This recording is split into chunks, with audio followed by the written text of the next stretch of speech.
بسم الله الرحمن الرحيم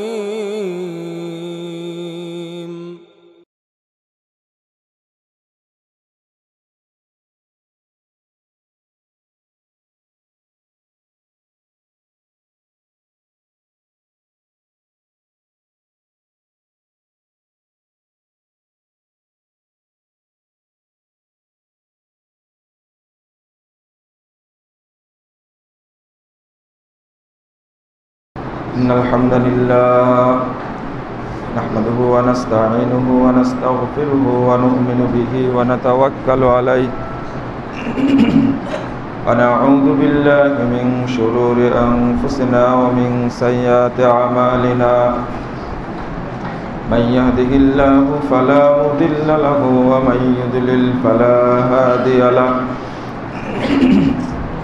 وأشهد أن لا إله إلا الله وحده لا شريك له وأشهد أن محمدا عبده ورسوله أما بعد فإن خير الحديث كتاب الله وخير الهدي هدي محمد صلى الله عليه وسلم وشر الأمور محدثاتها وكل محدثة بدعة وكل بدعة ضلالة وكل ضلالة في النار فقد قال الله تعالى في كلامه المجيد والفرقان الحميد أعوذ بالله من الشيطان الرجيم أفحكم الجاهلية يبغون ومن أحسن حكما لقوم يوقنون عن ابن عباس رضي الله عنه قال قال رسول الله صلى الله عليه وسلم أبغض الناس إلى الله ثلاثة ملحد في الحرم ومبتغ في الإسلام السنة الجاهلية ومطلب دم امرئ ليهلك دمه رواه البخاري। যাবতীয় হামদ সানা মহান রব্বুল আলামিনের জন্য এবং যাবতীয় দরুদ ও তাসলিম বর্ষিত হোক শেষ নবী আহমদ মুস্তাফা মুহাম্মদ মুস্তাফা সাল্লাল্লাহু আলাইহি ওয়াসাল্লামের প্রতি। সম্মানিত মুসল্লিবৃন্দ, মুসলিম সমাজে জাহেলিয়াত ও তার পরিণাম এ সম্পর্কে আপনাদের সামনে সংক্ষিপ্ত আলোচনা করার চেষ্টা করব ইনশাআল্লাহ। ওয়া মা তাওফীকি ইল্লা বিল্লাহ আলাইহি তাওয়াক্কালতু ওয়া ইলাইহি উনীব। জাহলুন শব্দটার অর্থ মূর্খতা, অজ্ঞতা, বর্বরতা। সেখান থেকেই জাহেলি কথাটা ব্যবহৃত হয়। মুহাম্মদ সাল্লাল্লাহু আলাইহি সাল্লামের উপর ওহী নাজিলের পূর্বের যে যুগটা ছিল, এই যুগটা ছিল জাহেলি যুগ।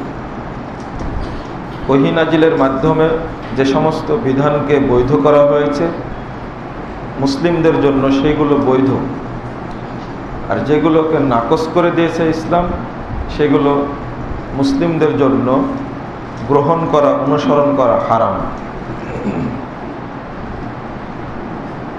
জাহেলি কাজকর্ম মুসলিম সমাজে প্রচলিত হলে, চালু হয়ে গেলে আল্লাহ রাব্বুল আলামিনের গজব আসাটা উন্মুক্ত হয়ে যায়। নাউজুবিল্লাহ। সহজেই ধ্বংস নেমে আসে। এজন্য মুসলিম উম্মাকে জাহেলিয়াতের যে কোনো আদর্শ থেকে দূরে থাকতে হয়। আল্লাহ রাব্বুল আলামিন বলছেন সূরা মায়েদা 50 নম্বর আয়াত, আফা হুকমাল জাহিলিয়াতি ইয়াবগুন, এই লোকেরা কি জাহেলি যুগের সেই বিধানের দিকে, আদর্শের দিকে আবার ফিরে যেতে চায়? ওমান আহসানু হুকমান লিকওমি ইউকিনুন, যে ব্যক্তি আল্লাহর প্রতি ঈমান এনেছে, যে ব্যক্তি আল্লাহকে দৃঢ় বিশ্বাস করেছে, তার জন্য আল্লাহর বিধানের চেয়ে উত্তম বিধান আর কি হতে পারে? আল্লাহ প্রদত্ত বিধানই মুসলিমদের জন্য শ্রেষ্ঠ বিধান। এছাড়া কোনো আদর্শ, কোনো থিওরি, কোনো মতবাদ কোনো মুসলিমের জন্য গ্রহণযোগ্য নয়। আল্লাহ তাই জিজ্ঞেস করে বলছেন, মানুষ জাহেলিয়াতের দিকে ধাবিত হচ্ছে, আবার আফাহুকমাল জাহেলিয়াতি ইয়াবগুন, যারা জাহেলিয়াতের দিকে ফিরে যেতে চাচ্ছে, ওমান আহসানু হুকমান লিকওমিন ইউকিনুন, আল্লাহ জিজ্ঞেস করছে আল্লাহর বিধানের চেয়ে উত্তম বিধান আর কার হতে পারে? যারা ঈমান এনেছে তাদের জন্য, অর্থাৎ আল্লাহর বিধানই তাদের জন্য উত্তম। যেমন নগ্নতা জাহেলিয়াতের একটা প্রতিমূর্তি, অনুরূপভাবে মূর্তি পূজা জাহেলিয়াত, হারাম ভক্ষণ জাহেলিয়াত, জেনা ব্যভিচার বিস্তার লাভ করা জাহেলিয়াত, বেপর্দা হয়ে মেয়েদের ঘুরে বেড়ানো, বেপর্দার বিস্তার ঘটা, এটা একটা জাহেলিয়াত। সুদ জাহেলিয়াতের অন্যতম শিখণ্ডী, যত বিস্তার লাভ করবে, মাদকদ্রব্য, গান বাজনা, এগুলো হলো জাহেলিয়াত, যেগুলোকে ইসলাম সরাসরি হারাম ঘোষণা করেছে। আল্লাহ রাব্বুল আলামিন এই কথা শক্ত করে বললেন। মুহাম্মদুর রাসূলুল্লাহ সাল্লাল্লাহু আলাইহি ওয়াসাল্লাম হাদিসের মধ্যে এত শক্ত কথা বলেছেন যা কল্পনা করা যায় না। আপনাদের কথা শুনতে কি অসুবিধা হচ্ছে?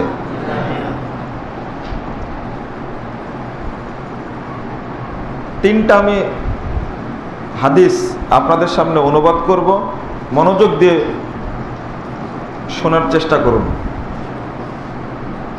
সহিহ বুখারীর 2য় খণ্ডের 1072 পৃষ্ঠা হাদিসটি বর্ণিত হয়েছে। আবগাযুন নাস ইলাল্লাহি সালাসা, 3 শ্রেণীর মানুষের উপরে আল্লাহর গজব বর্ষণ হয়, আল্লাহ রাগান্বিত থাকেন। তার মধ্যে এক শ্রেণীর মানুষ মুবতাগিন ফিল ইসলামে সুন্নাতাল জাহেলিয়া, মুসলিম সমাজে যারা জাহেলি আদর্শের বিস্তার ঘটায়, তাদের প্রতি আল্লাহর পক্ষ থেকে সর্বদা 24 ঘন্টায় গজব বর্ষণ করা হয়। রাসূল সাল্লাল্লাহু আলাইহি ওয়াসাল্লাম বলছেন, সহিহ বুখারীর 1ম খণ্ডের 72 পৃষ্ঠায় আরেকটা হাদিস আসছে, মান দাআ বিদাওয়াল জাহেলিয়া ফালাইসা মিন্না, যে ব্যক্তি মানুষকে জাহেলি আদর্শের দিকে আহ্বান জানায়, ফালাইসা মিন্না, ওই ব্যক্তি আমার উম্মতের অন্তর্ভুক্ত নয়। সমাজে বেহায়াপনার ছোঁয়া ছিল না, কিন্তু আমি এমন একটা কাজ করলাম, আমি নিজে উদ্যোগী হয়ে আমার পুত্রবধূ ঠিক করার জন্য নির্ধারণ করলাম এমন একটা মেয়েকে, ঢাকা বিশ্ববিদ্যালয়ে আইনে পড়াশোনা করে, জীবনে বুরকা দেখেনি, চুল কেটে ঘুরে, নখগুলো মানে পশুর মতো বড় বড়, এ সমস্ত মহিলার কোনো একটা মেয়েকে আমি নির্ধারণ করে বিয়ে দিলাম। এই মেয়ের মাধ্যমে যত বড় শিক্ষিত হোক, কোশ্চিনকালেও এই মেয়ে ভালো পরিবার, ভালো সমাজ উপহার দিতে পারবে না, অকল্যাণী আসবে, পরিবারে নগ্নতা ছড়াবে, আত্মীয় স্বজনদের মাধ্যমে নগ্নতা ছড়বে, সমাজটাকে নষ্ট করবে। কিন্তু ওই ইংরেজি বিভাগে পড়া, আইনে পড়া, এই চুল কাটা মেয়েটি আপনার কাছে পছন্দ বেশি হয়েছে। এই যে বিস্তারটা ঘটল, আপনি নিজেকে রাসূলের উম্মত বলে কিয়ামতের মাঠে দাবি করতে পারবেন না। আজকে আপনি বলছেন যে আমি রাসূলের উম্মত, হতেই পারে না। মাদকদ্রব্য এলাকায় বিক্রি হতো না, আপনি বিক্রি করা শুরু করলেন, আপনার রাসূলের উম্মত থেকে বেরিয়ে যাবেন। মাদকদ্রব্য জাহেলিয়াত। এলাকায় গান বাজনা নগ্নতার ছোঁয়া ছিল না, টিভি ছিল না, সিনেমা ছিল না। যত রকমের নগ্নতা ছড়াচ্ছে, যারা চ্যানেলের ব্যবসা করে, মানুষের বাড়ি বাড়ি লাগিয়ে দেয়, এরা কি হিসাব করে ব্যবসায় রত তা নিজেরাও কল্পনা করতে জানে না। এটা এক বাক্যে জাহেলিয়াত। কোন ব্যক্তি বাকি রয়েছে ইন্ডিয়ার এই নগ্ন চ্যানেলগুলো খুলে রেখে বউ বাচ্চা মিলে পরিবারের সবাই পরিবারটাকে জাহান্নামের কারখানা বানিয়েছে। রাসূল সাল্লাল্লাহু আলাইহি ওয়াসাল্লাম বলেছেন, মান দাআ বিদাওয়াল জাহেলিয়া ফালাইসা মিন্না, যে ব্যক্তি জাহেলিয়াতের আদর্শের বিস্তার ঘটাবে, জাহেলিয়াতের দিকে আহ্বান করবে, ফালাইসা মিন্না, ও আমার উম্মত নয়। 3, এটা অত্যন্ত শক্ত হাদিস। রাসূল সাল্লাল্লাহু আলাইহি ওয়াসাল্লাম বলছেন, 2863 নম্বর হাদিস তিরমিজির, মান দাআ বিদাওয়াল জাহেলিয়া ফাহুয়া মিন জুসা জাহান্নাম, যে ব্যক্তি জাহেলিয়াতের সাথে জড়িত থাকবে, জাহেলিয়াতের দিকে মানুষকে আহ্বান করবে, ওই ব্যক্তি জাহান্নামের দলভুক্ত হবে। ওয়াইন সামা, যদিও সিয়াম পালন করে, ওয়াসাল্লা, যদিও সালাত আদায় করে, ওয়াজামা আন্নাহু মুসলিম, যদিও নিজেকে পাক্কা মুসলিম মনে করে, তবুও জাহান্নামে যাবে। মানে প্রবৃত্তির তাড়নায় নগ্ন হয়ে ঘুরে যদি ইবাদত করে, ওই নারীর ইবাদত আল্লাহর দরবারে কবুল হবে না। এই হাদিস তার প্রমাণ। কোন ব্যক্তি মাদক দ্রব্য খেয়ে জিনা ব্যভিচারে লিপ্ত হয়ে ইবাদত করলে ইবাদত কবুল হবে না। যেখানে সিয়ামের কথা বলা হয়েছে, যখন মানুষকে জাহান্নামে ফেলা হবে, যদি সিয়াম পালন করা থাকে, আল্লাহ বলবেন ইয়া রব্বি, আল্লাহকে বলবে সিয়াম, ইয়া রব্বি ইন্নী মানাতুহু আত-তাআমা ওয়া শাহওয়াত বিন-নাহার, হে আল্লাহ, আমি এই ব্যক্তিকে দিনের বেলায় খেতে বাধা দিয়েছি, প্রবৃত্তি পূজা থেকে বাধা দিয়েছি, তাকে আপনি জাহান্নামে দিবেন না। রাসূল সাল্লাল্লাহু আলাইহি ওয়াসাল্লাম বলেছেন, সিয়ামের সুপারিশ আল্লাহ কবুল করবেন। এই সিয়াম পালন করেও ওই ব্যক্তি জাহান্নাম থেকে মাপ পাবে না। মানে সিয়াম সেদিন তার পক্ষে কথা বলবে না। সিয়াম পালন করেছে বটে, কিন্তু কবুল হয়নি, প্রবৃত্তিকে বর্জন করতে পারেনি, জাহেলিয়াতকে বর্জন করতে পারেনি। শর্তগুলো কত কড়া শর্ত। ওয়াইন সমা, যদিও সিয়াম পালন করে, ও সাল্লা, যদিও সালাত আদায় করে, ও জামা আন্নাহু মুসলিম, যদিও নিজেকে পাক্কা মুসলিম মনে করে, তবুও জাহান্নামে যাবে। তাহলে আজকে ফেসবুকে কি হচ্ছে, তাহলে ইন্টারনেটে আজকে কি হচ্ছে, ওয়েবসাইটে কি হচ্ছে? নগ্নতায় ছেয়ে গেছে চারিদিকে। ঘরের মধ্যে বসে বসে কেউ জানে না, নগ্ন ছবি দেখছে, বাহিরে কোনো গান বাজার অনুষ্ঠানে যায় না, কিন্তু ঘরটাই তো জাহান্নাম করে ফেলেছে। ইন্টারনেট চালাতে চালাতে নগ্ন ছবি দেখতে দেখতেও একটা অদ্ভুত বাজিকর হয়ে গেছে। অথচ আল্লাহ রাব্বুল আলামিন বলে দিয়েছেন, ইন্নামা হাররামা রাব্বিয়াল ফাওয়াহিশা মা যাহারা মিনহা ওয়া মা বাতান। আল্লাহ রাব্বুল আলামিন প্রকাশ্য জাহেলিয়াত, প্রকাশ্য অশ্লীলতা, অপ্রকাশ্য অশ্লীলতা, গোপন অশ্লীলতা সবগুলোকে হারাম করেছেন। যেমন বাহিরে মানুষকে দেখিয়ে গান বাজনা করা হারাম, ঘরের মধ্যে কম্পিউটারে গান বাজনা শোনাও হারাম।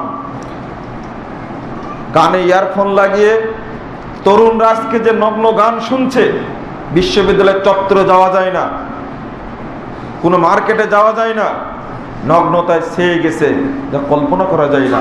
এই 3টা হাদিস সামনে রাখলে বাঁচার তো কোনো পথ নাই। রাসূল সাল্লাল্লাহু আলাইহি ওয়াসাল্লাম বলেছেন, মান দাআ বিদাওয়াল জাহিলিয়া ফাহুয়া মিন জুসা জাহান্নাম, যে ব্যক্তি জাহেলি কোন আদর্শের সাথে জড়িত হবে, ওই ব্যক্তি জাহান্নামের দলভুক্ত হবে। জাহান্নামের খড়ি হবে। ওয়াইন সামা, যদিও সিয়াম পালন করে, ওয়া সাল্লা, যদিও সালাত আদায় করে, ওয়া জামা আন্নাহু মুসলিম, যদিও নিজেকে পাক্কা মুসলিম বলে দাবি করে, তবুও জাহান্নামে যাবে। সালাত আদায় করলে মানুষ জান্নাতে যাবে, একটা কথা প্রচলিত আছে, নামাজ বেহেশতের চাবি। এই হাদিস ঠিক নয়। বেহেশতের চাবি হলো লা ইলাহা ইল্লাল্লাহ, আর এই চাবির দাঁত হলো শরীয়তের অন্যান্য আহকামগুলি। এখন করণীয় কি? রাসূল সাল্লাল্লাহু আলাইহি সাল্লাম বলছেন, সালাতের এত দাম, যে ব্যক্তি সালাত আদায় করেছে কপালে তার দাগ রয়েছে।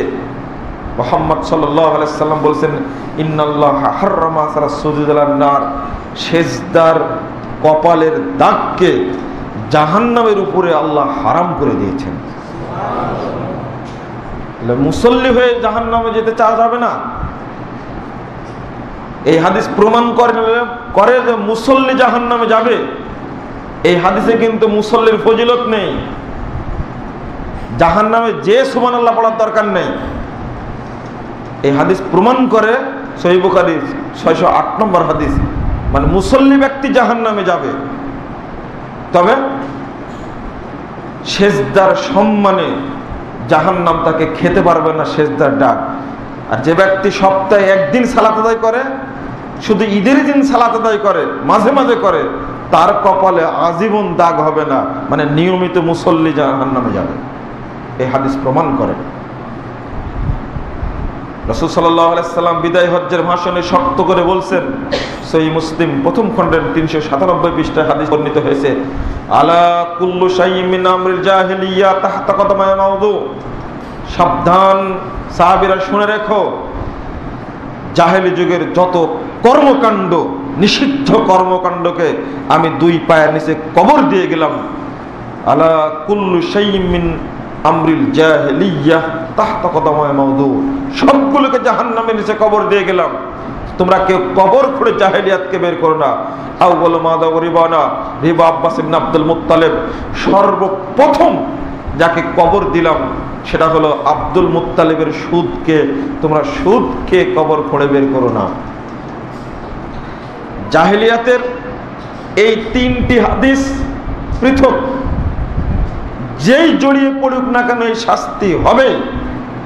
তবে গান বাজনার একটা শাস্তি আলাদা, বেহায়াপনার শাস্তি আলাদা, সুদের শাস্তি আলাদা, ঘুষের শাস্তি আলাদা, আপনি ছবি তুলছেন, ভরি ভরি পোস্টার করছেন, এর শাস্তি আলাদা। সবচেয়ে আশ্চর্যজনক ব্যাপার হলো, একজন ব্যক্তির ছবি বাংলাদেশে কোটি কোটি ছবি দেখা যাচ্ছে রাস্তায়। কাল কিয়ামতের মাঠে আল্লাহ রাব্বুল আলামিন প্রত্যেকটা ছবির মধ্যে আত্মা দিয়ে দিবেন, আর যে লোকটার ছবি তোলা হয়েছে একে শাস্তি দিতে বলা হবে, তোরা সবাই মিলে শাস্তি দেবে। জাহান্নামে গিয়েও পিটাবে, কিয়ামতের মাঠেও তাদেরকে পিটাবে। সহিহ মুসলিম পড়াতে গিয়ে ছাত্রদেরকে বললাম, দেখো তোমরা যে ছবিকে ভয় পাও না, শুধু হাদিসটা শুনেছো, আসাদ্দুন নাস আযাবান ইয়াউমাল কিয়ামাত আল মুসাব্বিরুন, যারা ছবি প্রস্তুত করে এদেরকেই মানুষের মধ্যে সবচেয়ে বেশি শাস্তি দেওয়া হবে। এদেরকে যারা ছবি প্রস্তুত করে, আর যারা ছবি তোলা হয়, কক্সবাজারে যাচ্ছেন, জাফলংয়ে যাচ্ছেন, ইন্ডিয়ায় যাচ্ছেন, মালয়েশিয়া যাচ্ছেন, সব স্পটগুলো দেখছেন, একসঙ্গে ছবি তুলে অ্যালবামে ঢুকে রাখছেন। এই ছবিগুলো কাল কিয়ামতের মাঠে আত্মা দেওয়া হবে, আর পিটাতে বলা হবে ওই ব্যক্তিকে, যেহেতু আত্মা দিতে পারছে না তুই পিটা। এবং জাহান্নামে সবগুলো ছবির মধ্যে আত্মা দিতে পিটাতে বলা হবে, ওর তো ছাড় হবে না। এবার আলাদা শাস্তি, জাহান্নামে যাবে, আগুনে পুড়বে, এটা তো শাস্তি আছেই। অতিরিক্ত শাস্তি হলো এই ছবিগুলো সবকে পিটাবে, এই মূর্তিগুলো সব পিটাবে, তাকে শাস্তি দিবে। এই জন্য বলছিলাম যে তিনটি হাদিসে পৃথক শাস্তি বর্ণিত হয়েছে, কিন্তু যে যে জাহিলিয়াতের সাথে জড়িত হবে এই ব্যক্তিকে অনুরূপ শাস্তি দেওয়া হবে। যেমন জেনা ব্যভিচার একটা জাহিলিয়াত, কাল কিয়ামতের মাঠে তাদের শরীরগুলো এত মোটা হবে আর এত দুর্গন্ধযুক্ত হবে, গোটা পৃথিবীর মানুষ এই ব্যভিচারী ব্যক্তিদের থেকে পানা চাইবে, যেন তাদের আশেপাশে না নিয়ে যায়। পুরোটাই মনে হবে জগৎটা হলো টয়লেটের জগৎ, পায়খানার জগৎ। এটা এত দুর্গন্ধ বের হবে, কই আরেকজন জাহান্নামে পড়বে বটে, কিন্তু তার শরীর থেকে দুর্গন্ধ বের হবে না।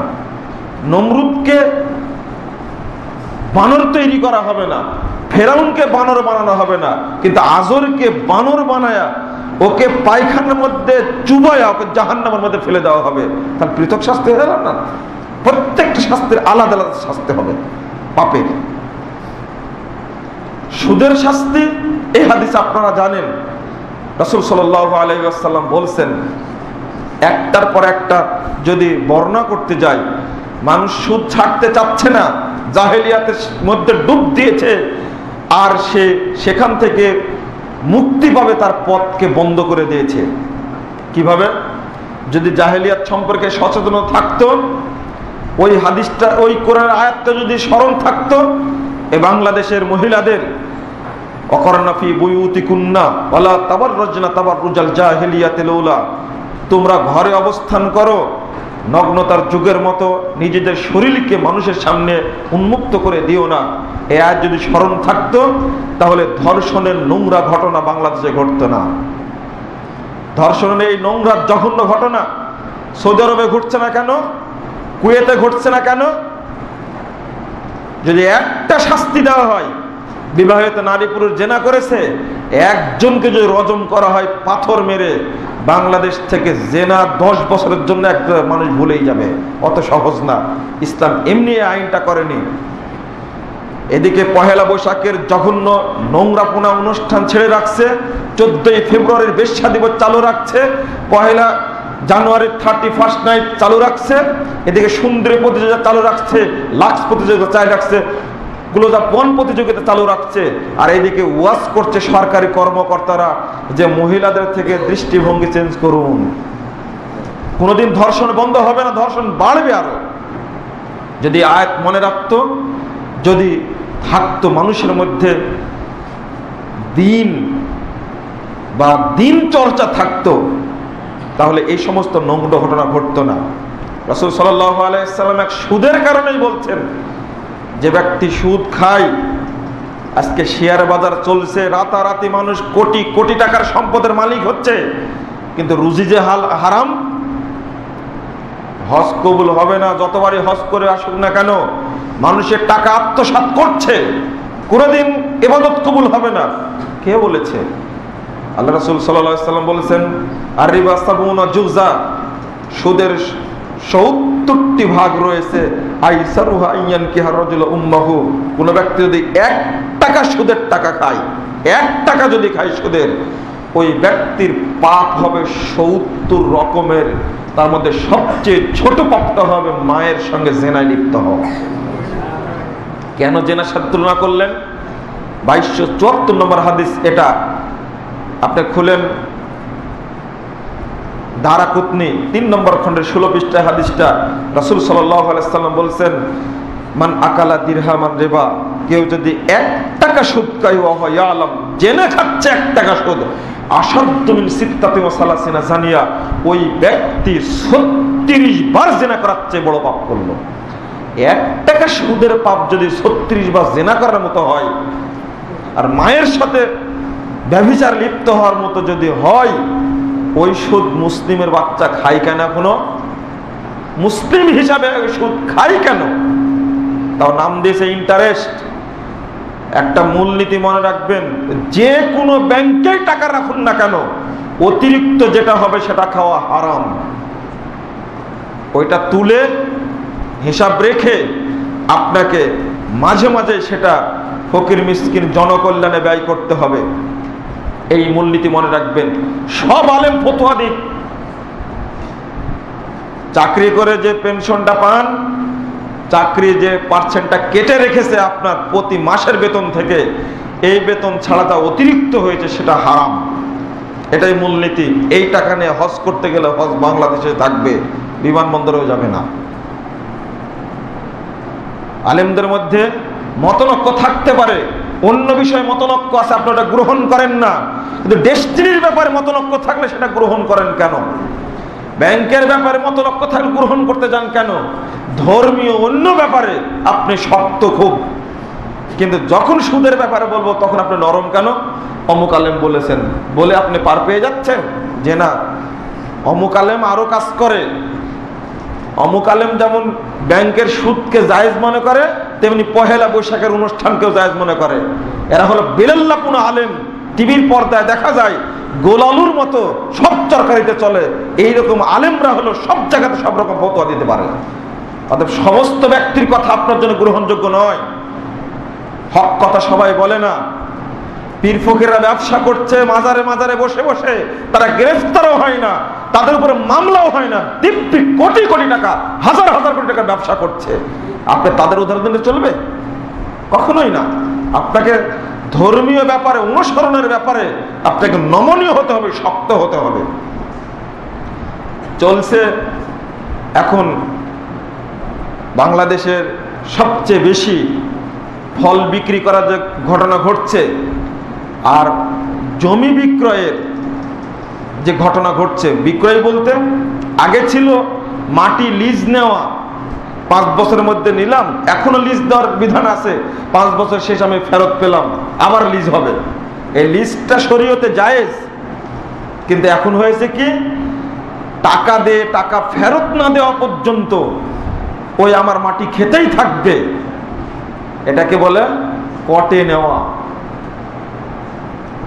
এটা হলো হারাম। 2447 নম্বর হাদিস সহিহ বুখারী খুলুন। লিজ, জমি লিজ নেওয়াটা হালাল জায়েজ, জমি কটে নেওয়াটা হারাম। শহরের মানুষ গ্রাম অঞ্চলে জমি কটে নিচ্ছে, যতদিন টাকা ফেরত না দেবে ততদিন জমি ভক্ষণ করছে। এটা টাটকা হারাম। এটা চাঁপাইনবাবগঞ্জ, রাজশাহীতে আর যেখানে আমের বাগান আছে, ফলের বাগান আছে, এখানে 1 বছরের চুক্তিতে, 2 বছরের চুক্তিতে, 10 বছরের চুক্তিতে চলছে আমের পাতা বিক্রি করার ঘটনা। এই হারামটা চালু হয়েছে নতুন করে, অথচ ফল যতক্ষণ পুষ্ট না হবে, সহিহ মুসলিম হাদিস 3494 নম্বর হাদিস, আল্লাহ রাসূল সাল্লাল্লাহু আলাইহি 3994 নম্বর হাদিস, আল্লাহ রাসূল বলছেন আনিল মুআমা, তিনি নিষেধ করেছেন 2 বছর 5 বছর চুক্তিতে ফলের বাগান বিক্রি করতে। সেখানে 10 বছরের চুক্তিতে আমের বাগানের পাতা বিক্রি করে হাজী সাহেব হজে চলে যাচ্ছে। বহু হাজীর সাথে দেখা হয়, এই কথা বলে।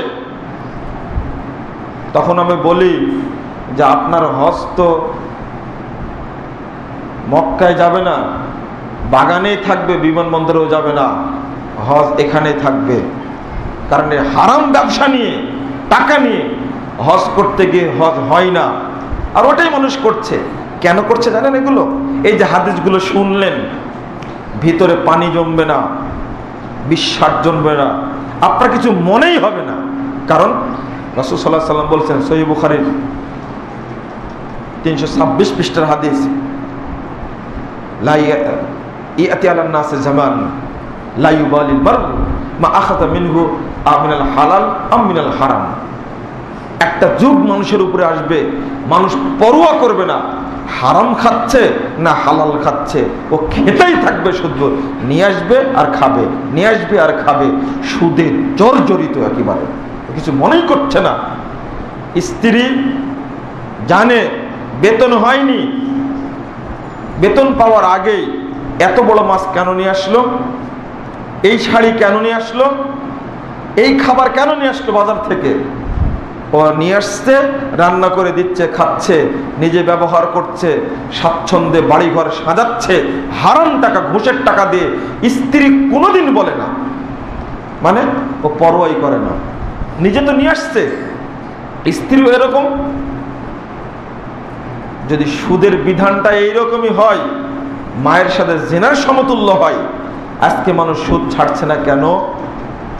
1।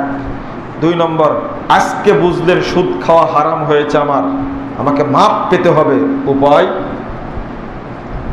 আজ থেকে হিসাব করুন আনুমানিক যে কত সুদের টাকা আমি ভক্ষণ করতে পারি। যদি এমনটা হয় যে 1 কোটিও যদি হয়, যদি সামর্থ্য থাকে যতটুকু আছে ততটুকু বের করে ফেলে দিয়ে মুক্ত হন, না হলে কোনো ইবাদত আল্লাহর কাছে কবুল হবে না। ভুল স্বীকার করলেন তো পূর্বে যত ভুল হয়েছে আল্লাহ সবগুলো নেকিতে পরিণত করে দেবেন। তাহলে ভুল স্বীকার করতে আমার অসুবিধা কি? শরীরে অপবিত্রতা লেগে থাকলে আর অজু করলে অজু হবে না। এই অপবিত্রতা আগে বের করতে হবে, আগে বের করে দিতে হবে, তারপরে আপনি তওবা করুন, আল্লাহ কবুল করবে। কত টাকা সুদ খেতে পারেন আপনি আনুমানিক হিসাব করুন, আর ভাবুন এই টাকা মসজিদে দেওয়া যাবে না, মাদ্রাসায়, এতিমখানায়, জনকল্যাণ, ফকির মিসকিন, রাস্তাঘাট করার জন্য দেওয়া যাবে, কিন্তু মসজিদে এ টাকা দেওয়া যাবে না। আপনাকে বাঁচার জন্য কোথাও যদি না দিতে পারেন, তাহলে আপনার বাড়িতে যে ঝুড়িটা আছে ওই ঝুড়ির মধ্যে ফেলে রাখুন, স্ত্রী এক সময়টা ফেলে দিবে, কিন্তু ওই টাকা নিজের কাছে রাখা যাবে না। এটা হলো শক্ত কথা। লজ্জায় আপনি এটা বের করতে পারছেন না। কেন পারবেন না? এখনো সুযোগ আছে। কিন্তু ওই টাকা খেয়ে মারা গেলে কবুল হবে না। যে একসঙ্গে দুইটা জিনিস বলি, একটা হলো হারাম জিনিস, যে কোনো হারাম, আর একটা হলো মাদক দ্রব্য। রাসূল সাল্লাল্লাহু আলাইহি ওয়াসাল্লাম বলেছেন লা তাশরাবুন্না খামারান, 22128 নম্বর হাদিস, মুসনাদ আহমদ। রাসূল সাল্লাল্লাহু আলাইহি ওয়াসাল্লাম বলেছেন, দেখো তোমরা কোনো মাদক দ্রব্য পান করো না, ফাইন্নাহু রাসু কুল্লি ফাহিশাতিন, কারণ মাদক দ্রব্য হলো যাবতীয় অশ্লীল কাজের মাথা, মুকুট। মাদক দ্রব্য ভক্ষণ না করলে নাকি কোনো পাপ কাজ করা যায় না। সন্ত্রাসীর একজন ব্যক্তিকে হত্যা করে তাও মদ খায়, তাহলে পারে না। কোন ব্যক্তি জেনা করবে তাও মদ খায়। যত নগ্ন কাজ রয়েছে, যত খারাপ কাজ রয়েছে, তার পিছনে মদ আছে, তার পিছনে মাদকদ্রব্য আছে। তাই আল্লাহ রাসূল বলছেন কোন মাদকদ্রব্য পান করো না, কারণ মাদকদ্রব্য পান করলে তুমি অবশ্যই পাপ করবে।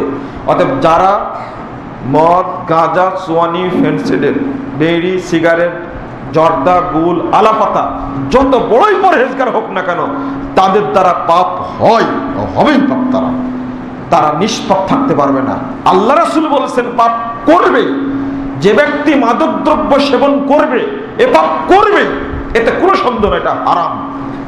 যদি বলে বিড়ি খাওয়া কোনো হুজুর যদি বলে মাকরুহ, ওই হুজুর জর্দাখোর, গুলখোর, এটা এই জন্য বিড়ির ফতোয়াও হালকা করে দিচ্ছেন। এটা এত বড় লজ্জাহীন, এত বড় বেয়াদব হতে পারে কি করে মানুষ বুঝতে পারে না। জর্দাখোর মানুষের সামনে দাঁড়িয়ে থাকা যায় না, মুখ থেকে এত নোংরা গন্ধ বের হয়। আবার ও আবার বলে যে জর্দা যে হারাম কোন দলিলে আছে। হিতাহিত জ্ঞান থাকে না, ও বুঝতে পারে না। বিড়ি যদি হারাম না হয়, হারাম শুধু জীবনে বিড়িতে টান মারেনি, যেদিন এক টান মারবে ওই দিন থেকে 40 দিন তার কোনো ইবাদত কবুল হবে না। 40 দিন ইবাদত কবুল হবে না, এত খারাপ মাদক দ্রব্য। আমি কি বলবো? রাসূল সাল্লাল্লাহু আলাইহি ওয়াসাল্লাম বলেছেন সালাসাতুন কাদ হারামাল্লাহু আলাইহিমুল জান্নাহ, 3 শ্রেণীর মানুষের উপরে জান্নাত হারাম। তার মধ্যে এক শ্রেণীর মানুষ মুদমিনুল খামার, যারা নিয়মিত নেশা করে, ওই ব্যক্তির উপরে জান্নাত হারাম। শুধু খাওয়া হারাম। আবু দাউদের 3488 নম্বর হাদিস, আল্লাহ রাসূল বলেছেন ইন্নাল্লাহা তাআলা ইযা হারামা আকলা শাইইন আলা কওমিন হারামা আলাইহিম সামানাহু, আল্লাহ যখন কোনো জাতির উপরে কোনো বিষয় খাওয়া হারাম করেন, ও তাদের ব্যবসাটাকেও হারাম করে দেন। এটা হাদিস। যে দোকানে বিড়ি বিক্রি হয়, জর্দা বিক্রি হয়, 12 মাসে জর্দা বিক্রির 12 টাকা যদি লাভ হয়, পুরো ব্যবসাটা তার হারাম হয়ে যাবে। 1 টাকা হলেও হারাম সেটা। রাসূল সাল্লাল্লাহু আলাইহি ওয়াসাল্লাম বলছেন 2453 নম্বর হাদিস, মুসনাদ আহমদ, মাম্মাতা মুদমিনাল খামার লাকিয়াল্লাহু ইয়াওমাল কিয়ামাতি কাবিদ ওয়াসান, যে ব্যক্তি নেশা করতে করতে মৃত্যুবরণ করবে, ওই ব্যক্তি কাল কিয়ামতের মাঠে হিন্দুদের সাথে থাকবে, মুসলমানদের কাতারে থাকবে না। কথাটা কত শক্ত বললেন। এত শক্ত কথা বলার পরেও যারা মাদক দ্রব্য বিক্রি করছে, তারা দেদারসে বিক্রি করেই যাচ্ছে। আজকে ইন্ডিয়ার পথ খুলে দেওয়া হয়েছে, মদ গাঁজা আসছে, বোমা আসছে, অস্ত্র আসছে, কেউ দেখার নাই, চলছে দেদারছে। মাদকতায় ছেয়ে গেছে, বড় বড় ফাউন্ডেশন তৈরি করেছে মাদক মুক্ত, অনেক চিকিৎসা দিচ্ছে, কিন্তু তাতে কি কোনো উপকার হচ্ছে? না, কোনোদিন উপকার হবে না। উপকার তখনই হবে যখন ওহির বিধান মানুষকে জানানো হবে। আর কেউ শক্ত কথা বলবে না। যেখানে বক্তব্য দিবেন সেখানে মেম্বার আছে, চেয়ারম্যান আছে, অধিকাংশ বিড়িখর, এমপি, মন্ত্রী, সরকারি দায়িত্বশীল, সচিব, ডিসি, এসপি, যত রকমের দায়িত্বশীল আছে, মাশাআল্লাহ অনেকেই ভালো আছে, তবে অধিকাংশই আছে এই সমস্ত মাদকদ্রব্য সেবন করে। এদের সামনে ওই ইমাম শক্ত কথা বলবে কি করে? একটা হাদিস বর্ণনা করুক, রাসূল সাল্লাল্লাহু আলাইহি ওয়াসাল্লাম বলেছেন, লা ইয়াদখুলুল জান্নাতা জাসাদুন গুদ্দিয়া বিল হারাম, যে দেহ হারাম দ্বারা গঠিত হয়েছে এই দেহ কোশ্চেন কালেও জান্নাতে যাবে না। শুধু এই হাদিসটা পেশ করে দেখো। টঙ্গীর মাঠে যাবেন, দেখবেন শুধু পজিটিভ কথা বর্ণনা করা হচ্ছে, ওখানে কোনো নেগেটিভ কথা বর্ণনা করা হবে না। একদিন যদি বক্তব্য দেওয়া হয়, সেখানে সকল মানুষই উপস্থিত, র্যাব বাহিনীর প্রধান, বিমান বাহিনীর প্রধান, সেনাবাহিনীর প্রধান, নৌবাহিনীর প্রধান, সব প্রশাসনের লোকজন বসে আছে। দাওয়াত দিয়ে দিলাম স্পষ্ট, দিনান্দিন 1 সপ্তাহ সময়ের মধ্যে বাংলাদেশের যত মদের দোকান আছে, যত বিড়ির কারখানা আছে, সবগুলো ভেঙে ফেলে চুরমার করে দিতে হবে। যদি বক্তব্য দেওয়া হয় নগ্নতার কারণে জাহেলিয়াত চলে এসেছে এবং ধর্ষণের ঘটনা ঘটছে, অতএব সংসদে আইন পাশ করো, ধর্ষণ বন্ধ করতে হলে যত সিনেমা হল আছে 24 ঘন্টার মধ্যে তালা মেরে দিতে হবে। অবশ্যই বেঁচে যাবে। সিনেমা হলের পোস্টার যত লাগানো আছে সবগুলো ছিঁড়ে ফেলতে হবে। দুঃখের বিষয়, এইগুলোর ব্যাপারে কোনো কথা নাই, শুধু আফসোস করছে ধর্ষণ হচ্ছে, শুধু ধর্ষণ হচ্ছে, চলছে। এটা নাই কেন?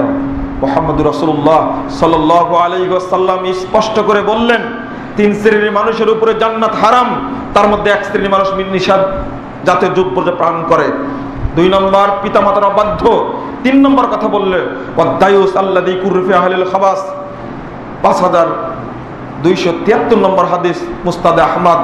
ওই দায়ুস ব্যক্তির উপরে জান্নাত হারাম, যার বাড়িতে পর্দার গোষ্ঠী নাই তার উপরে জান্নাত হারাম। যে বাড়িতে চ্যানেলগুলো খোলা আছে, পরোয়া করে না, ইন্ডিয়ার যে নগ্ন চ্যানেলগুলো খোলা আছে, বাইরের চ্যানেলগুলো খোলা আছে, বাংলাদেশের কোনো চ্যানেল ভারত দেখায় না, কিন্তু ভারতের সব চ্যানেলগুলো খোলা আছে বাংলাদেশের জন্য। যারা কর্তৃপক্ষ তারা এটা খোঁজ রাখে না। মেয়ে কি এমনি বিশ্ববিদ্যালয় থেকে আর ফিরে না?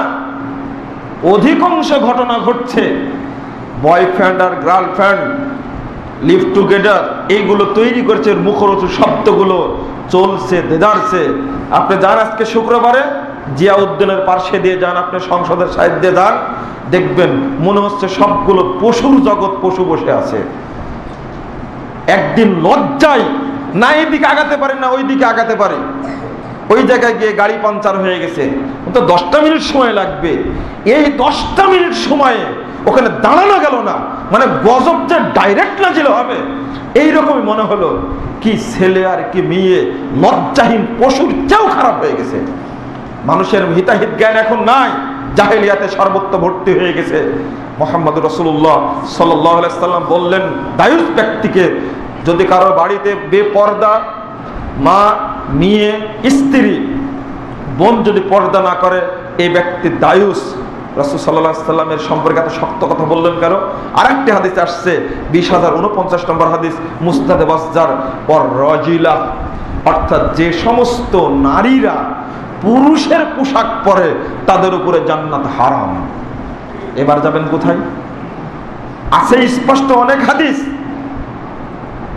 যদি যে বাড়িতে গায়ে হলুদের অনুষ্ঠান হয়, মনে করবেন এটা হলো জাহান্নামের কারখানা। আপনাকে আমার সাথে পরিচয় দেখলে খুব ভালোই লাগে। যখন মেয়ের বিয়েতে দাওয়াত দেন, যখন আপনার বাড়ি দেখতে যাই, তখন বাড়িতে ঢুকলেই হঠাৎ করে বের হতে ইচ্ছা করে। চারিদিকে দেওয়ালে ছবি রয়েছে, হয় নিজের ছবি না হয় নেতা নেত্রীর ছবিতে ভর্তি। আপনি কিসের ইমানদার? দায়ুস আপনি কেন নয়? 3 জায়গায় মহিলারা বেশি যায়। 1 নম্বর, আপনার মেয়েকে আপনি শিক্ষা সফরে পাঠাচ্ছেন। কোথায় গেছে? আমার মেয়ে দিনাজপুর ভিন্ন জগৎ গেছে, রংপুরে ভিন্ন জগৎ, স্বপ্নপুরী দিনাজপুর। আর একজন বলছে শিক্ষা সফরে কোথায় গেছে? গেছে মাধব কুণ্ড, গেছে কোথায়? জাফলং, গেছে কোথায়? কক্সবাজার, গেছে কোথায়? Saint Martin. কত সুন্দর আপনার চেহারা, মুখে দাড়ি, তাহাজ্জুদ গুজার বসে বসে দোয়া করছেন, মেয়েটাকে তুমি আল্লাহ ফেরত নিয়ে আসো। পরে ঢাকা বিশ্ববিদ্যালয় বন্ধুদের সাথে পাঠালেন শিক্ষা সফরে। দায়ুস খুঁজতে যাচ্ছেন আপনি ইন্ডিয়াতে, দায়ুস খুঁজছেন আমেরিকায়, খুঁজছেন ব্রিটেনে, দায়ুস নিজেই হয়ে আছে, এটা খেয়ালই করেনি। একজন পিতা মেয়েকে বন্ধুদের সাথে শিক্ষা সফরে পাঠায় কিভাবে সালাত আদায় করে, তাহাজ্জুদ পড়ে দোয়া করতে পারে? এটা কি মশকরা নয়? এটা কি আল্লাহর সঙ্গে সিনিমিনি খেলা নয়? বাড়িতে গিয়েই দেখছি বিশাল গায়ে হলুদের অনুষ্ঠান চলছে, একটা মহিলাকে, একটা মেয়েকে বসা রাখছে, আর সেখানে হলুদ মাখা দিচ্ছে তার প্রাইমারি জীবনের বন্ধু, কলেজ জীবনের বন্ধু, বিশ্ববিদ্যালয় জীবনের বন্ধুরা এসে নাকে মুখে ঠোঁটে গালে হলুদ মাখা। কি এক মেসাগার অবস্থা! লজ্জায় মাথাটা নুয়ে যায়।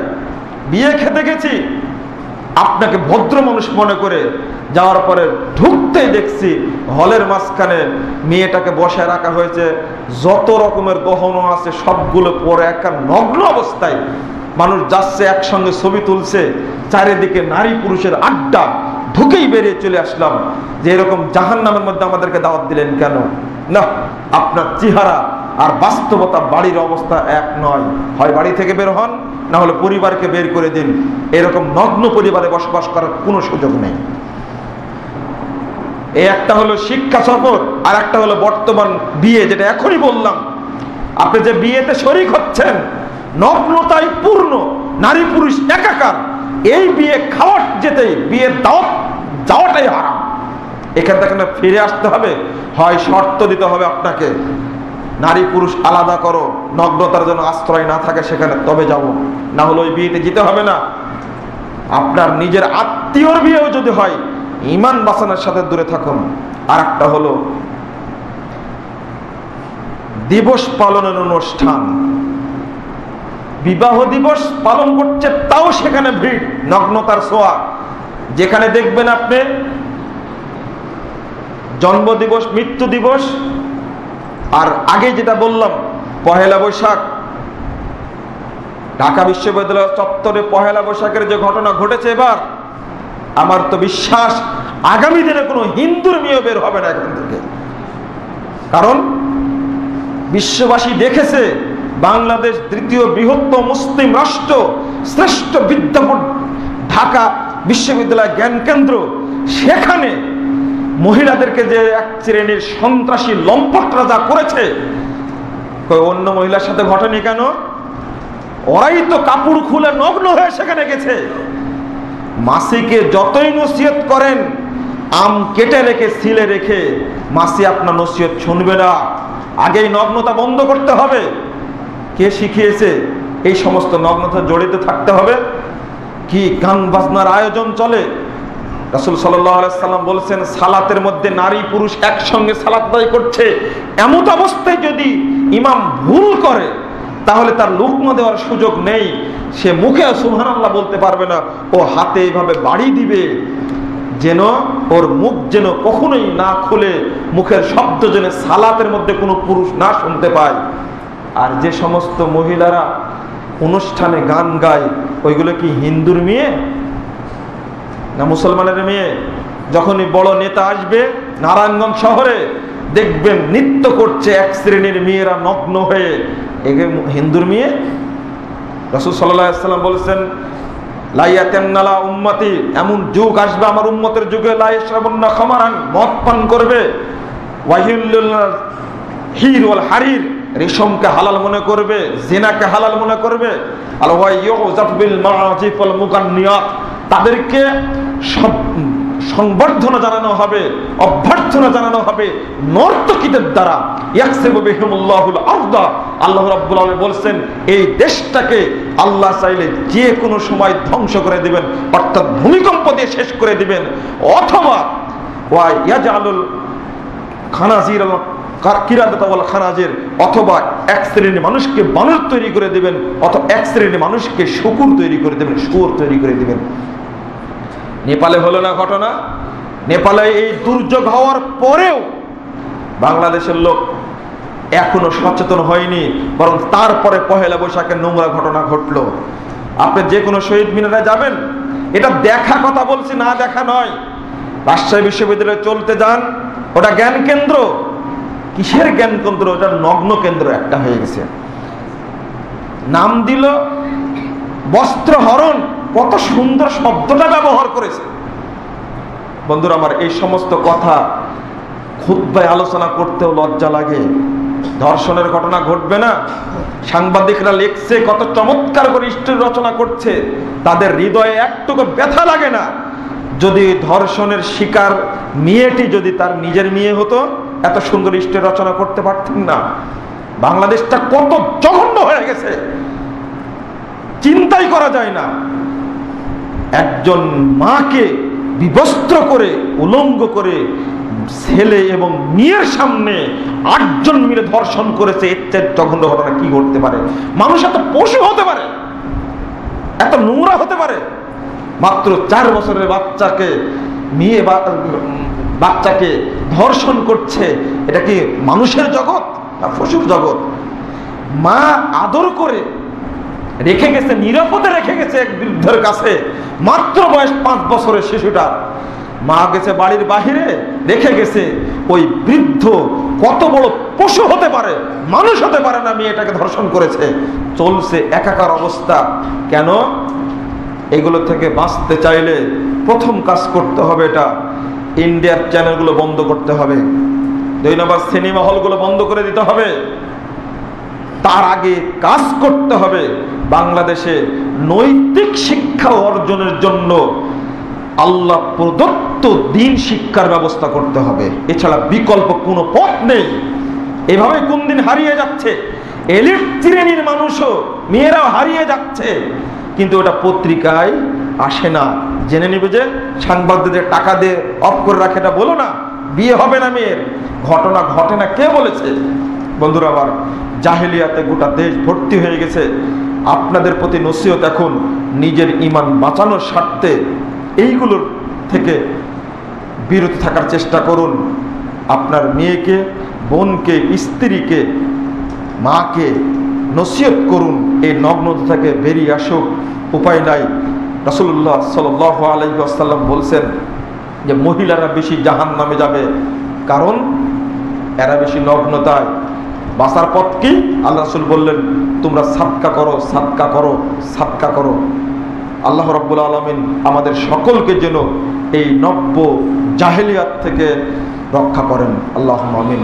আল্লাহ রাব্বুল আলামিন যেন আমাদের সকলকে যাবতীয় অপকর্ম, সুদ, ঘুষ, বেহায়াপনা, গান বাজনা, এই সমস্ত জিনিস থেকে হেফাজত করেন। আল্লাহুম্মা আমিন।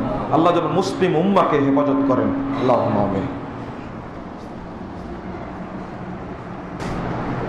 আসসালামু আলাইকুম ওয়া রাহমাতুল্লাহি ওয়া বারাকাতুহু। আলহামদুলিল্লাহ ওয়াসসালাতু ওয়াসসালামু আলা রাসূলিল্লাহ ওয়া বাদ। সম্মানিত মুসল্লিবৃন্দ, আলহামদুলিল্লাহ, আল্লাহ শুকরিয়া যে নারায়ণগঞ্জ শহরের মাঝে সহিহ আকীদার জুমা চালু হওয়ার কারণে অনেক দূর দূরান্তর ভাইয়েরও এখানে এসে খুতবা শোনার সুযোগ হয়েছে।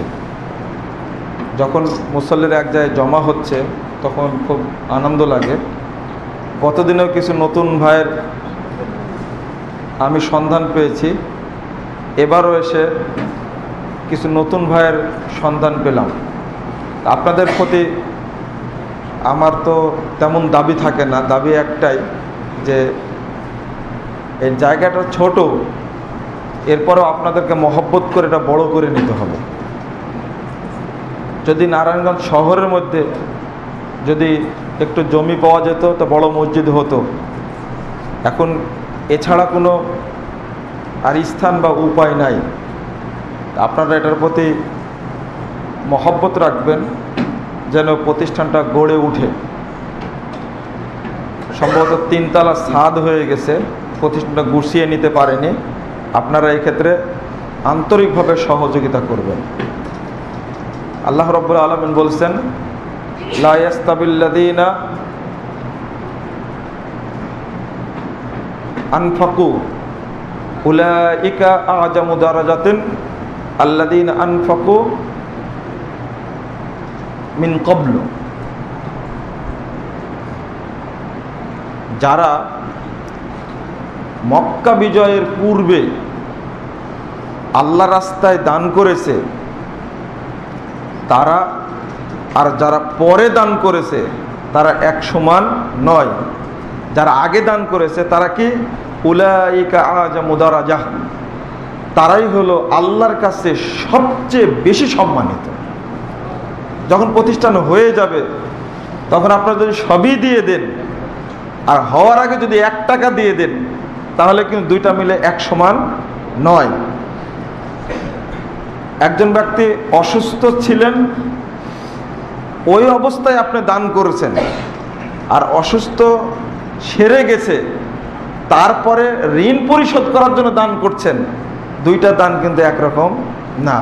আল্লাহ বলছেন উলাইকা আ'জামু দারাজাহ, এমন শব্দ ব্যবহার করেছেন আল্লাহ যে যারা আগে দান করেছে, এটা সূরা হাদীদ 10 নম্বর আয়াত, আল্লাহ রাব্বুল আলামিনের কাছে তারা বেশি মর্যাদাশীল। আপনারা এটা ভুলে যাবেন না। টাকা যারা দেবেন নামটাম বলার দরকার নাই, এটা সবচেয়ে ভালো। একটা আপনারা এই পেপার পত্রিকায় যেগুলো আসে যে দান করে মানুষের নাম বলার একটা পর্যায় চালু হয়েছে, কিন্তু তাদের একটা কাজ হবে দান কবুল হবে, এতে সন্দেহ নেই। অথবা ওই দানের নিচেই ওই ব্যক্তি কিয়ামতের দিন থাকবে। একটা হাদিস তো আপনাদের আগে বলেছে, স্মরণ আছে কিনা জানি না, কিন্তু যে ব্যক্তি ডান হাতে দান করলো বাম হাত টের পেল না, রাসূল সাল্লাল্লাহু আলাইহি ওয়াসাল্লাম বলেছেন ওই ব্যক্তি আল্লাহর আরশের ছায়াতলে ছায়া পাবে কিয়ামতে। এতটুকু পার্থক্য জানায় দিলেন। আর যদি না জানতে পারলো এমনি সাদাকা করলেন, আল্লাহ রাসূল বলছেন লিকুল্লি ইমরিন ফি জিল্লি সাদাকাতিহি হাত্তা ইউকযা ইয়াউমাল কিয়ামা। প্রত্যেক ব্যক্তি যে যতটুকু সাদাকা করেছে, কিয়ামতের মাঠের যখন সূর্যটা মাথার উপরে থাকবে, এই লম্বা 50,000 বছরের দিনের এই তাপের সময় প্রত্যেক ব্যক্তি যে যা দান করেছে ওই ব্যক্তি সেই সাদাকার ছায়ার নিচে অবস্থান করবে। আর গোপনে দান করলে সাদাকা না, সরাসরি আপনি একা অবস্থান করলেন, কিন্তু আরশের ছায়ার নিচে থাকলে সেখানে 7 শ্রেণীর মানুষ একসঙ্গে পাওয়া যাবে। হাদিসে যেটা আসছে এটা লক্ষণীয়। এখন যদি কেউ মনে করেন যে আমি তো 1 টাকা দান করে কালকের এই 1 টাকা তো আর আমাকে ছায়া করতে পারবে না, মনে করবেন যে আমরা 1 টাকাকেও মূল্যায়ন করি, হতে পারে তার সাধ্য এটা। আবু বকর দান করেছিলেন, বাড়িতে যা ছিল তাই জমা দিয়েছে, মানে অল্প কিছু ছিল। আর উমর রাদিয়াল্লাহু আনহু করলেন কি, যা ছিল তার অর্ধেকটা দান করেছে। কার দান বেশি? কেন? মনটা বড় জিনিস। 1 টাকা কেউ দান করতে পারে, আর 1 টাকা কি হবে? সহিহ বুখারীর 1410 নম্বর হাদিস, রাসূল সাল্লাল্লাহু আলাইহি ওয়াসাল্লাম বলছেন মান তাসাদ্দাকা বিআদলি তামরাতিন, কেউ যদি খেজুরের 1 টাকা দান করে মিন কাসবিন তয়্যিবিন, পবিত্র রুজি থেকে, হালাল রুজি থেকে যদি দান করে 1 টুকরা খেজুর, আল্লাহ বলছেন ফায়াতাকাব্বালুহা বিয়ামিনিহি, আল্লাহ রাব্বুল আলামিন ওই 1 টুকরা দান তার ডান হাত দিয়ে কবুল করবেন।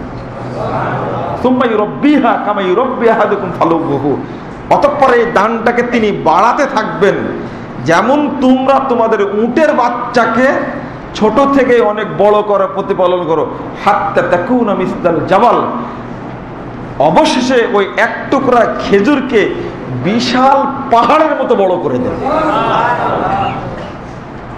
তো সেই ক্ষেত্রে আপনারা এই ফজিলতগুলো মনে করবেন। আর আল্লাহর ওয়াস্তে ওই যে একজন ব্যক্তিকে গত শুক্রবার বলেছি, আপনি 3 লাখ টাকা দিয়েছেন বেদাতি জায়গায়, 3টা নেকিও হবে না, বরং পাপ হবে। আমার প্রতি গেলেন ক্ষেপে। আমি বললাম যে বেদাতি আস্তানায় দান করলেন কেন, বেদাতি আস্তানায় দিতে গেলেন কেন? নেকি হওয়ার চেয়ে কি হবে? পাপ হবে। এটা খুব খুব স্মরণ রাখবেন। আল্লাহ রাব্বুল আলামিন আমাদেরকে কবুল করুন, আল্লাহুম্মা আমিন। আল্লাহ যেন এই মাদ্রাসাটাকে কবুল করে নেন। আমি আজকে আবারও দোয়া করছি, আল্লাহ যেন এই প্রতিষ্ঠানেই নারায়ণগঞ্জে যেমনভাবে সোনারগাঁয়ে সহিহ বুখারী দার্সের আল্লাহ ব্যবস্থা করেছিলেন, যখন উপমহাদেশে কোনো বুখারীর সেট ছিল না, তখন তিনি এখানে বুখারীর দার্স শুরু করেছিলেন। আল্লাহ যেন এই নারায়ণগঞ্জের বুকে এখানে বুখারীর দ্রুত দার্স চালু করার সুযোগ দান করে দেন, আল্লাহুম্মা আমিন। আপনারা চেষ্টা করুন, আল্লাহ যেন কবুল করেন। জাযাকুমুল্লাহ খায়রান। আসসালামু আলাইকুম ওয়া রাহমাতুল্লাহি ওয়া বারাকাতুহু।